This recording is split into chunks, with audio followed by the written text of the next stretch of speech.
మహాత్మాగాంధీ 155వ జయంతి సందర్భంగా సంగారెడ్డిలోని గాంధీ విగ్రహానికి పూలమాలలు వేసి ఘన నివాళులు అర్పించిన బాపెంపి రఘునందన్ రావు. జహీరాబాద్ ఎంపీ అభ్యర్థి బీబీ పాటిల్, జిల్లా అధ్యక్షులు గోదావరి అంజిరెడ్డి, గాంధీ విగ్రహానికి నివాళులు అర్పించిన అనంతరం గంజిమైదానంలోని రోడ్లను శుభ్రం చేశారు. ఈ కార్యక్రమంలో బీజేపీ నాయకులు రాజేశ్వరరావ్ దేశ్పాండే, రాజశేఖర్ రెడ్డి, మాణిక్ రావ్, పోచారం రాములు, ద్వారక రవి, కసిని వాసు, మందుల నాగరాజు, నాయికోటి రమేష్, విజయ్ కుమార్ తదితరులు పాల్గొన్నారు.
ఈ రోజు గాంధీ జయంతి సందర్భంగా భారత ప్రభుత్వం నరేంద్ర మోడీ గారి నాయకత్వంలో గత వారం రోజులుగా దేశవ్యాప్తంగా జరుపుతున్నటువంటి సేవా కార్యక్రమాల్లో భాగంగా ఈరోజు సంగారెడ్డి పట్టణం లోపల ఈ సేవా కార్యక్రమం లోపల పాల్గొనడం జరిగింది. స్వచ్ఛ భారత్ కార్యక్రమాన్ని ఈ దేశంలో ఇంట్రడ్యూస్ చేసినప్పుడు గౌరవ ప్రధాని నరేంద్ర మోడీ గారు స్వచ్ఛ భారత్ లోగో మీద మహాత్మా గాంధీ కళ్ళజోడు నుంచి ఈ దేశానికి స్వచ్ఛత, పరిశుభ్రత ఎంత అవసరం అనేటువంటి అంశానికి సంబంధించి చాలా స్పష్టమైనటువంటి ఒక పిలుపునివ్వడం జరిగింది. మోడీ గారు పిలిపించినటువంటి గత 11 సంవత్సరాలుగా ఈ దేశవ్యాప్తంగా స్వచ్ఛ భారత్కి సంబంధించినటువంటి అంశాల్లో ప్రజల భాగస్వామ్యం పెరిగింది. దేశవ్యాప్తంగా ఉన్నటువంటి చెత్తను తొలగించేటువంటి కార్యక్రమాన్ని కొనసాగిస్తా ఉన్నాం. అట్లే కొంతమంది రాజకీయ నాయకుల బుర్రల్లో ఉన్న చెత్తను, రాజకీయ పార్టీల్లో ఉన్న చెత్తను కూడా తొలగించే కార్యక్రమాన్ని గత 11 సంవత్సరాలుగా నరేంద్ర మోడీ గారి నాయకత్వంలో దేశవ్యాప్తంగా కొనసాగిస్తా ఉన్నాం. మరొకసారి ఈరోజు గాంధీజీ జయంతి సందర్భంగా గత వారం రోజులుగా కొనసాగిస్తున్నటువంటి కార్యక్రమాన్ని ముందుకు తీసుకెళ్తూ సంగారెడ్డిని స్వచ్ఛ సంగారెడ్డి చేయాలంటే ప్రజలందరికీ నేను సవినయంగా చేసేటువంటి అపీల్ ఒక్కటే: ప్లాస్టిక్ వాడకాన్ని తగ్గించండి దయచేసి. ప్లాస్టిక్ నిషేధం స్వచ్ఛందంగా ప్రతి కుటుంబం ముందుకొచ్చి చేయని పక్షం లోపల ఈ ప్లాస్టిక్ మహమ్మారి ప్రపంచాన్ని బట్టి పీడిస్తున్నటువంటి ఒక పెద్ద సమస్య. సంగారెడ్డిలో ఇప్పుడు మేము ఎక్కడ చూసినా, ఏ వీధికి పోయి చూసినా కానీ ఎక్కడికక్కడ ప్లాస్టిక్ పేపర్లు తప్పితే ఇంకొకటి కనబడతలేవు. అందుకని దయచేసి ప్రజల జీవితంలో అనునిత్యం విషంగా పరిణమించినటువంటి ప్లాస్టిక్కి దయచేసి దూరంగా ఉండాలని మా మహిళా సోదరి మనందరికీ కూడా సవినయంగా అప్పీల్ చేస్తా ఉన్నా.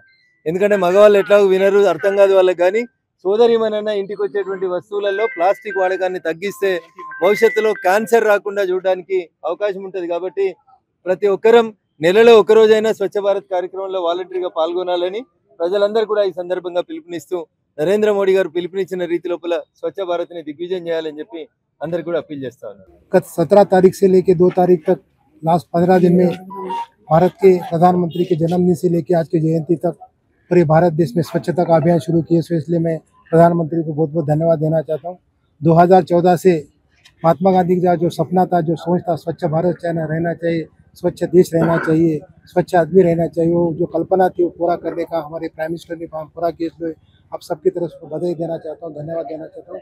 डेफिनेटली कोई भी काम करने के पहले अपने घर से काम शुरू करेंगे तो काम अच्छा होता है। हर एक जन अपने घर से स्वच्छता चालू करके पूरा मंडल लेवल पे, जिला लेवल पे, स्टेट लेवल पे करेंगे तो जो भी सोच है अपने प्राइम मिनिस्टर का हो, गांधी जी की सोच को पूरा करेंगे।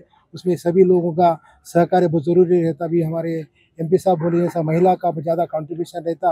हर एक जन पूरा जिम्मेदारी लेके मुहिम आगे बढ़ाएंगे ऐसा समझता हूँ। डेफिनेटली एक अच्छा हेल्थ होना बोले तो अच्छा क्लीननेस होना, अच्छा हेल्थ होना बोले तो अच्छा सिटी होना, ये सब चीज़ें यहाँ से शुरू होती, इसलिए इसको प्रायोरिटी पे सब लोग काम करेंगे, उम्मीद रखता हूँ। सभी को धन्यवाद देता हूँ।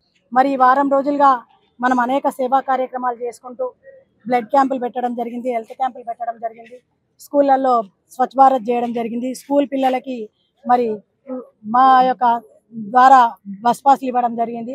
అదేవిధంగా అన్ని కార్యక్రమాలు చేసుకుంటూ ఈరోజు గాంధీ జయంతి గారి సందర్భంగా ఇక్కడ గాంధీ గారి విగ్రహానికి పూలమాలలు వేసి ఈ సంగారెడ్డి టౌన్లో మరి స్వచ్ఛ భారత్ కార్యక్రమం చేయడం జరిగింది.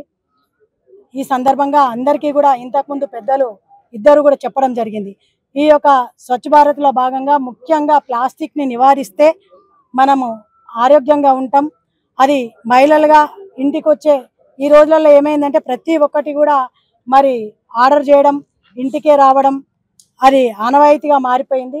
దీన్ని తగ్గించుకుంటే ప్లాస్టిక్ తగ్గుతుంది కాబట్టి ఇంట్లో గృహిణిగా దీన్ని కట్టడి చేస్తే మన దేశం బాగుపడుతుందని చెప్పి సందర్భంగా తెలియజేసుకుంటూ అందరం కూడా మన ఇంటి నుంచి మొదలు పెడదాం ఈ యొక్క ప్లాస్టిక్ నివారణ అని తెలియజేస్తూ అందరికీ ధన్యవాదాలు.